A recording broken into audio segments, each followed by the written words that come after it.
नमस्कार, शाम के 4 बज रहे हैं और अब वक्त है 4 बजे की 4 बड़ी खबरों का। पहली खबर होगी, बिहार पहुंचे अमित शाह ने सीएम नीतीश पर तंज कसा, कहा नीतीश के लिए दरवाजे बंद। दूसरी खबर वहीं सपा प्रमुख अखिलेश यादव से जुड़ी, जहां बीजेपी सरकार पर तंज कसते हुए नजर आए, कहा कि भाजपा सरकार में भ्रष्टाचार बढ़ा और युवाओं को रोजगार नहीं मिला। इसके साथ ही आपको बता दें, तीसरी खबर, कानपुर में 68 घंटे से धधक रही आग। और वहीं चौथी खबर, उत्तर प्रदेश की सियासत से जुड़ी, यूपी बीजेपी का बड़ा प्लान तैयार है। 17 नगर निगमों में होंगे 68 सामाजिक सम्मेलन। और ये 4 खबरें जिन पर हमारी नजर रहेगी।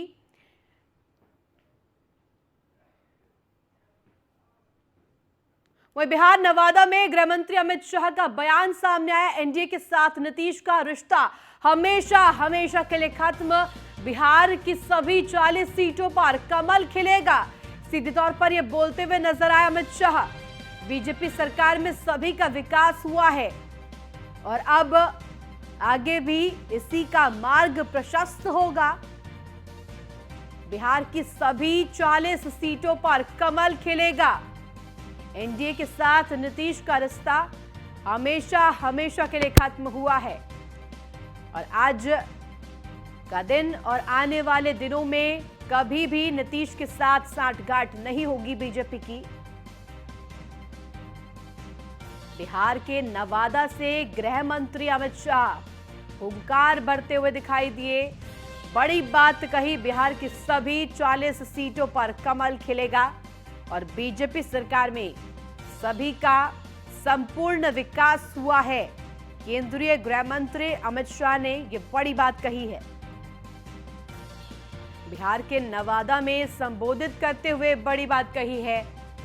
बिहार के नवादा से गृह मंत्री अमित शाह को सुनते वक्त ये बड़ी बात सामने आई।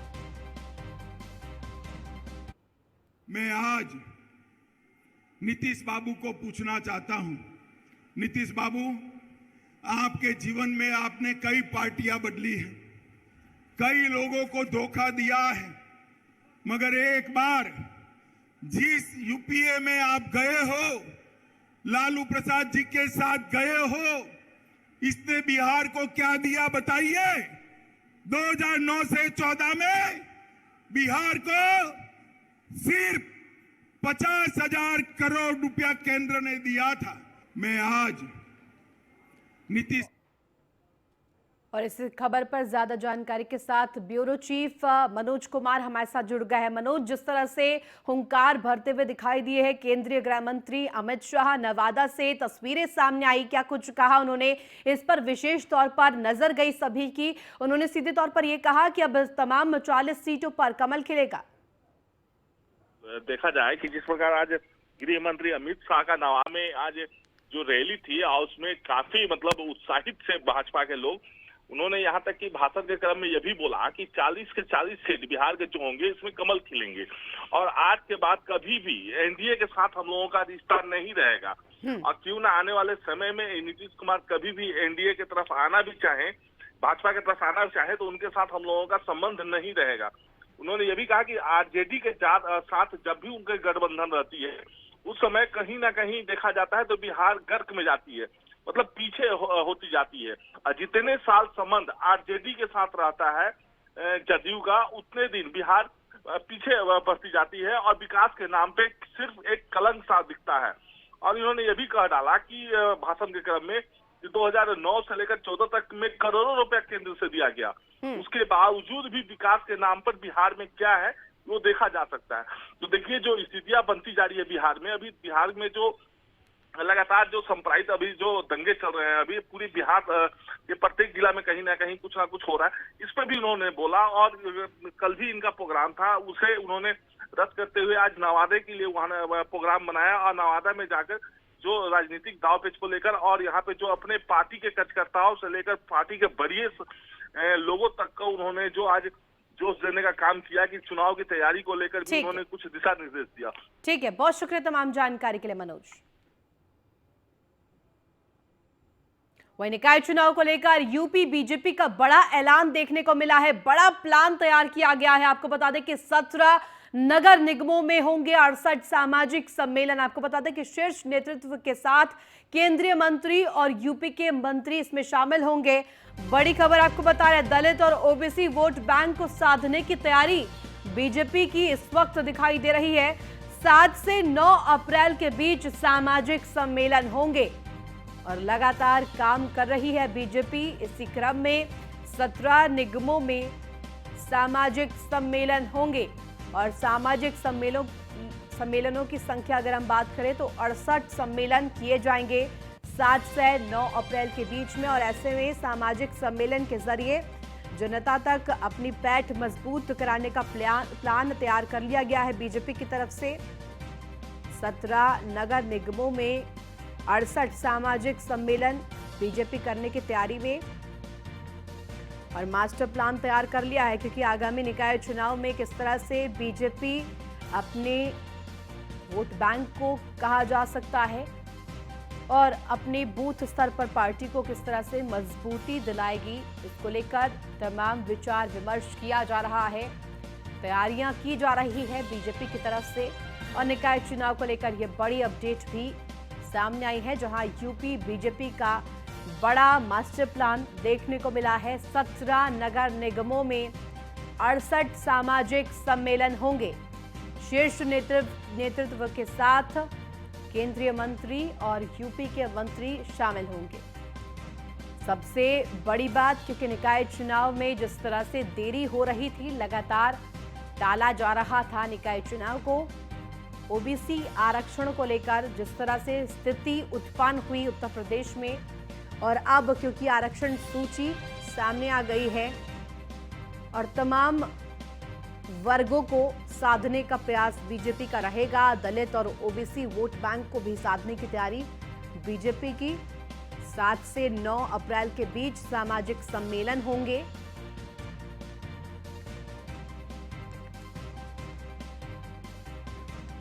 सत्रह नगर निगमों में 68 सामाजिक सम्मेलन। और ज्यादा जानकारी के साथ संवाददाता मनीष मिश्रा हमारे साथ फोन लाइन पर जुड़ गया। मनीष, क्या जानकारी? देखिए, निकाय चुनाव को लेकर अब तमाम राजनीतिक दल तैयारियां कर रहे हैं, उसी क्रम में यूपी बीजेपी का भी मास्टर प्लान देखने को मिला है। यह निश्चित तौर से देखिए, जिस तरीके से निकाय चुनाव अब आगामी निकाय चुनाव आने वाले हैं और उत्तर प्रदेश में निकाय चुनाव को सेमीफाइनल करके देखा जा रहा है। लेकिन निकाय चुनाव में जो कि बूथ चुनाव है, जिसमें जितनी भी राजनीतिक पार्टी होती है उनको अपने संगठन की क्या मजबूती है, क्या ग्राउंड लेवल पर उनकी मजबूती है, ये इसका कहीं ना कहीं उसका एक आप जो रियलिटी होती है वो आपको पता चलती है। इस समय अब देखना होगा कि किस तरीके से तमाम राजनीतिक दल जो कि सूबे का सबसे बड़ा जो वोट बैंक है, ओबीसी वोट बैंक, उसको अब ले की कोशिश कर रही है। चाहे अखिलेश यादव हो, चाहे बसपा सुप्रीमो मायावती हो, और चाहे भारतीय जनता पार्टी। भारतीय जनता पार्टी के 17 नगर निगमों के होने वाले जो चुनाव है, मेयर सभासद के जो चुनाव है, उसमें सामाजिक सम्मेलन करेगी, जिसमें न केवल उत्तर प्रदेश के कैबिनेट मिनिस्टर से लेकर तमाम मंत्रीगण, बल्कि शीर्ष नेतृत्व, भारतीय जनता पार्टी का शीर्ष नेतृत्व और केंद्रीय मंत्रियों की भी सहभागिता शामिल की जाएगी। आपको बता दें, दलित और ओबीसी वोट बैंक को साधने के लिए तैयारी की गई है और इसका आयोजन जो कि 6 तारीख को भारतीय जनता पार्टी का अपना खुद का स्थापना दिवस है, उसके एक जो सप्ताह मनाया जाएगा, उसी के दौरान 7 से लेकर 9 तारीख तक। मनीष, देखिए, जिस तरह से लगातार निकाय चुनाव को टाला जा रहा था ओबीसी आरक्षण के मुद्दे के मद्देनजर, अगर अब इस बात को ध्यान में रखा जाए तो आरक्षण सूची भी सामने आ गई है, जिसके जरिए अब तमाम राजनीतिक दल तैयारियों में जुट गए हैं। लेकिन वहीं अगर हम बीजेपी की बात करें तो दलित वोट बैंक को साधने का प्रयास बीजेपी की तरफ से किया जा रहा है। ये निश्चित तौर से एक पहल है, जिसकी तरफ से ओबीसी जो वोट बैंक है उसको साधने की कोशिश की जा रही है। हमने अगर पहले भी देखा था, पिछड़ा जो वर्ग है, मोर्चा है भारतीय जनता पार्टी का, उसने भी एक अभियान शुरू किया है, गांव-गांव घर घर जोड़ो अभियान शुरू किया गया है, जिस तरीके से ओबीसी वोट बैंक को लेकर राजनीति उत्तर प्रदेश में बहुत ज्यादा गरमाई थी। हमने देखा था किस तरह से अखिलेश यादव समाजवादी पार्टी के सुप्रीमो है, उन्होंने जब ओबीसी वर्ग को लेकर एक लालच लगाया था उत्तर प्रदेश की सरकार पे कि वो वोट बैंक को काटना चाहती है, उनको हक नहीं देना चाहती, उसी के चलते ये चुनाव भी टाले जा रहे थे। अब उसके लिए कहीं ना कहीं नई रणनीति बनाने की कोशिश की जा रही है, जहां अखिलेश यादव काशीराम की मूर्ति का अनावरण करते हुए नजर आएंगे, वहीं अब भारतीय जनता पार्टी एक अभियान चला के सामाजिक सम्मेलन करवा के तमाम उन ओबीसी चेहरों को जो शीर्ष नेतृत्व में है जो केंद्रीय मंत्री हैं और जो उत्तर प्रदेश की सरकार में है, उनको आगे लाके ओबीसी और वोट बैंक को अपनी तरफ जोड़ने की कोशिश की जाएगी। आपको बता दें उत्तर प्रदेश में एक बड़ा वोट बैंक है, ओबीसी वोट बैंक, जिसको जाने के लिए तमाम राजनीतिक दलों ने अपनी शुरुआत कर दी है। जी बिल्कुल मनीष, और ऐसे में अगर बात करें दलित वोट बैंक की, तो पहले दलित वोटर्स का साथ बीएसपी के साथ माना जाता था, जिसके बाद सेंधमारी करके बीजेपी ने कहीं ना कहीं उसे हासिल कर लिया, लेकिन अब एक बार फिर से बीएसपी भी दमखम भर रही है।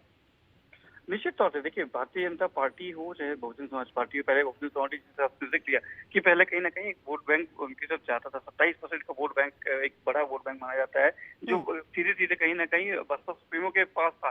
पर उसमें सेंधमारी का काम सबसे पहले समाजवादी पार्टी ने, उसके बाद 2014 के बाद लगातार भारतीय जनता पार्टी ने कहीं ना कहीं ओबीसी वर्ग को अपने साथ लाने की कोशिश की, और उसका रिजल्ट भी आपको देखने मिलता है। 2014 से लेके 2014, 17, 19, 22 के आप अगर चुनाव देखेंगे तो कहीं ना कहीं जो ओबीसी वर्ग है वो कहीं ना कहीं भारतीय जनता पार्टी के साथ खड़ा हुआ नजर आता रहता है। उसमें और अपनी पैठ बढ़ाने के लिए ये सहभागिता सम्मेलन शुरू किया जा रहा है। माना जा रहा है कि ओबीसी के जो बड़े चेहरे हैं, जो न केवल सरकार में तभी केंद्र सरकार में और पद जो पार्टी में पदाधिकारी हैं, उनको आगे लाया जाएगा। ठीक है मनीष, बहुत शुक्रिया तमाम जानकारी देने के लिए।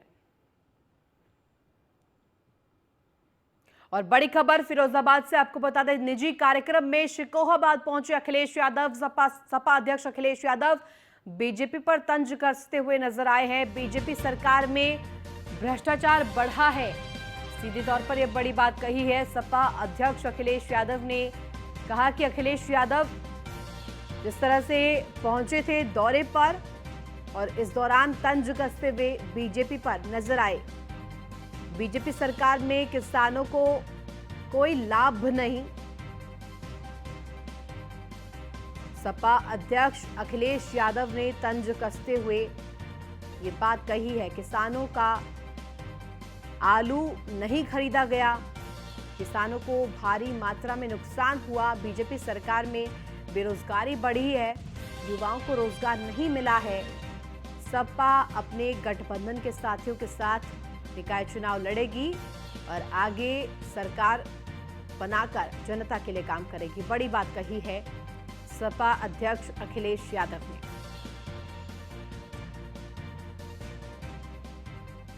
भारतीय जनता पार्टी ये नहीं बताना चाहती कि 1 अप्रैल से दवाइयां महंगी हो गई, इलाज महंगा हो गया, लोगों को इलाज नहीं मिल रहा, दवाइयां अस्पताल में नहीं है। ये सवाल बड़ा नहीं है। और जब से महंगाई बढ़ी और खासकर जो दवाई बढ़ी है, महंगाई हुई है, उसका कारण बीजेपी है।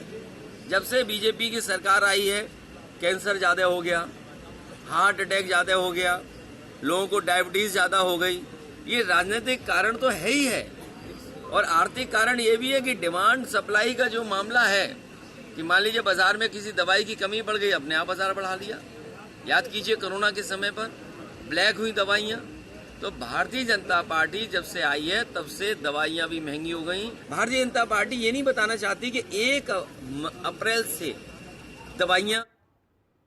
और ज्यादा जानकारी के साथ संवाददाता नरेंद्र हमारे साथ जुड़ गया। नरेंद्र, जिस तरह से देखिए निजी कार्यक्रम में बेशक से शिकोहाबाद पहुंचे थे सपा अध्यक्ष अखिलेश यादव, लेकिन तंज कसते हुए नजर आए हैं। कहा है कि बीजेपी की सरकार में भ्रष्टाचार बढ़ा है।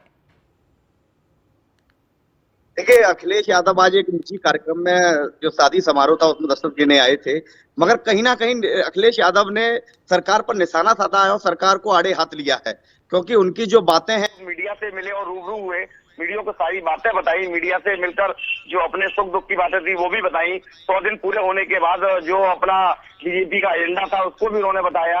क्योंकि बीजेपी की बात कही जाए और अखिलेश यादव की बात कही जाए, चुनाव भी निकाय चुनाव भी बहुत करीब है।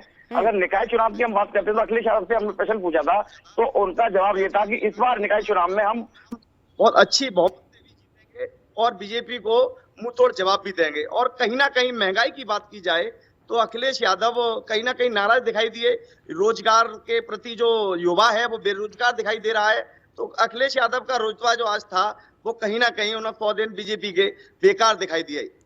नरेंद्र, और आपको बात करें अगर हम सपा अध्यक्ष अखिलेश यादव की, तो तंज कसते हुए बेरोजगारी का जिक्र उन्होंने किया, किसानों का जिक्र किया। कहा कि किसानों को सीधे तौर पर दाम नहीं मिल पा रहे फसल के, और बीजेपी की सरकार में किसानों का बहुत ज्यादा घाटा हुआ है। देखिए, अगर किसानों की बात कही जाए तो अखिलेश यादव ने सीधे हार किया कि आलू जो किसान का मूल रूप जो यहाँ पर होता है, तो आलू खरीदने की बात कही बीजेपी सरकार ने, अभी तक आलू नहीं खरीदा। तो कहीं ना कहीं किसानों की जो ओलावृष्टि हुई, जो बारिश हुई, उसमें किसानों का हित हुआ।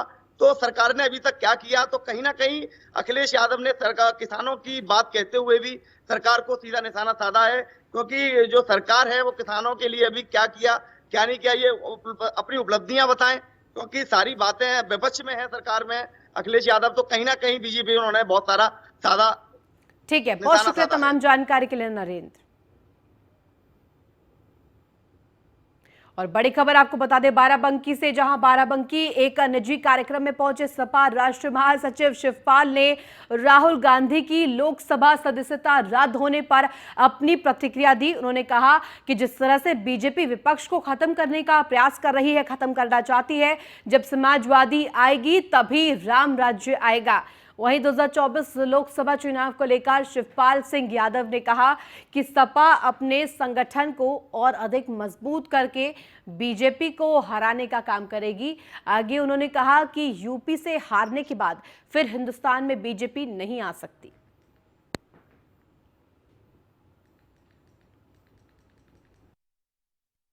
हमारा राष्ट्रीय नेता भी इस पर बातचीत करेगा और हमारा सिर्फ है कि भारतीय जनता पार्टी से सबसे ज़्यादा मुद्दे और अपराधी इस समय भारतीय जनता पार्टी विपक्ष को समाजवादी पार्टी, जबकि समाजवादी पार्टी में मुद्दे कभी हम लोगों ने बर्दाश्त नहीं किए, लेकिन भारतीय जनता पार्टी में सबसे ज़्यादा अपराधी और मुद्दे के विधायक। और ज्यादा जानकारी के साथ संवाददाता भोलानाथ हमारे साथ जुड़ गए। भोलानाथ, देखिए जिस तरह से एक तरफ अगर हम बात करें तो सपा के अध्यक्ष अखिलेश यादव आक्रामक रूप में दिखाई दे रहे हैं, तंज कस रहे हैं बीजेपी पर, वहीं दूसरी ओर अगर हम देखें तो सपा राष्ट्रीय महासचिव शिवपाल यादव भी अब तंज कसते हुए दिखाई दे रहे हैं। सीधे तौर पर कह रहे हैं कि यूपी में तो खात्मा होगा ही और साथ ही साथ देश में भी बीजेपी की सरकार जाने वाली है। जी बिल्कुल, बता दें जहां एक और सपा राष्ट्रीय अध्यक्ष अखिलेश यादव लगातार बीजेपी पर हमलावर है, वहीं सपा महासचिव शिवपाल सिंह आज बाराबंकी के एक निजी कार्यक्रम में पहुंचे थे, जहां पे उन्होंने एक स्कूल का उद्घाटन किया, जिसके बाद मीडिया से मुखातिब होते हुए उन्होंने बीजेपी पर निशाना साधते हुए कहा कि भारतीय जनता पार्टी विपक्ष को खत्म करना चाहती है। उन्होंने एक बात और कही कि समाजवादी पार्टी आएगी तो राम राज्य आएगा। वहीं लगातार बेरोजगारी, महंगाई को लेकर भी लगातार बीजेपी को घेरते नजर आए। ठीक है, बहुत शुक्रिया तमाम जानकारी के लिए भोलानाथ। बड़ी खबर नोएडा से आपको बता दें, सीपी लक्ष्मी सिंह के आदेशों पर लगाया जा रहा पलीता मारपीट और लूटपाट मामले में पुलिस पर लापरवाही बरतने का सीधे तौर पर आरोप लग रहा है। सेक्टर 62 से घर लौट रहे युवक से मारपीट कर लूटे गए थे 25,000 रुपए। घायल युवक का मेडिकल कराने की नहीं उठाई थी जहमत और इसके साथ साथ जेल भेजने की धमकी देकर आरोपियों से राजीनामा लिखाया था।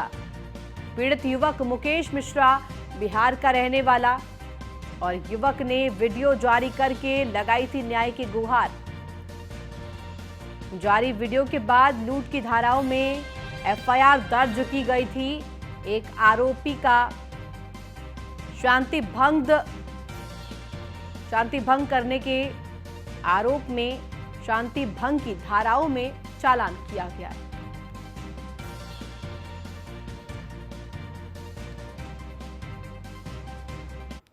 मैं 62 से आ रहा था और लड़ाई मतलब ऐसी लड़ाई चल रही थी उनकी, पता नहीं आपस में, वो उन्होंने गन्ना मारा मेरे और मैंने बोला क्यों मार रहे हो भाई।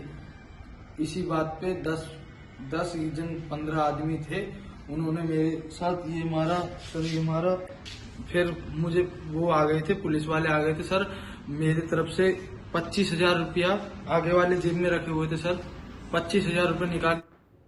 खबर रायबरेली से, जहां सैकड़ों की संख्या में सड़क पर मतदाताओं की पहचान पत्र पड़े मिले हैं। यहां अलग अलग स्थानों पर मतदाता पहचान पत्र पड़े मिले, लेकिन ऐसे में सवाल ये उठता है कि आखिर एक साथ भारी संख्या में इतने मतदाता पहचान पत्र आखिर आए कहां से। बता दें कि नगर निकाय चुनाव के ठीक पहले सड़क पर मतदाता पहचान पत्रों का इस तरह से बिखरा हुआ मिलना अपने आप में कई सवाल खड़े कर रहा है।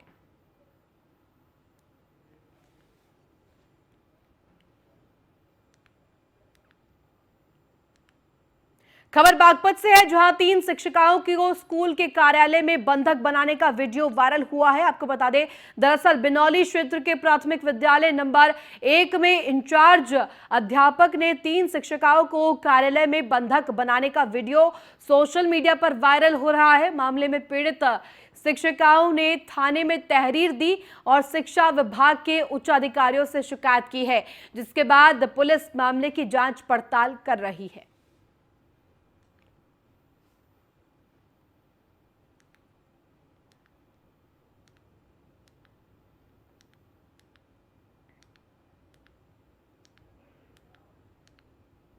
वहीं खबर अमेठी से है, जहां गोमती नदी में नहाने गई 8 साल की बच्ची नदी में डूब गई। मवेशियों को चराने के लिए 8 वर्षीय मासूम बच्ची गोमती नदी में नहाते समय डूब गई, जिसके बाद ग्रामीणों ने 112 डालकर घटना की सूचना दी। सूचना पर पहुंची पुलिस ने गोताखोरों के सहारे बच्ची के शव को ढूंढना शुरू कर दिया है।